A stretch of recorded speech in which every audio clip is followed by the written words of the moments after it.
început, ce iute ca mărul? Sorcova, vesela, îmbătrâniți ca un păr. Dacă de mult, sorcova, vesela, să trăiți, să îmbătrâniți ca un măr de trandafir, tare, piatra, uite ca săgeata, lam și lămusam. Bă, n-am zis nimic, mă, unul pe parte, unul pe alta. Nu știu tu la capăt. Pă, bine, mă, așa să fac bani. Nu, hai. Hai.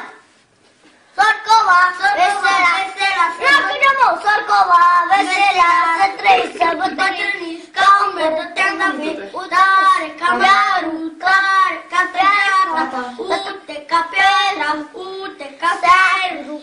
Să trăiți, să bătrâniți ca un păr de trandafir, uite ca săgeata, uite ca un băiet, uite ca un păr. N-am. Bine, acum zi tu și după aia zice el singur. Hai. Hai.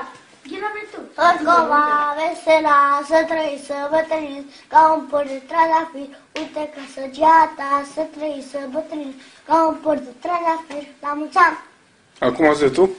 Uite ca piatra. Dacă de prima cu sorcova. Sorcova, vesela, să îmbătrâniți ca un măr de trandafir, uite ca mărul, uite ca piatra, uite ca săgeata, la mușă.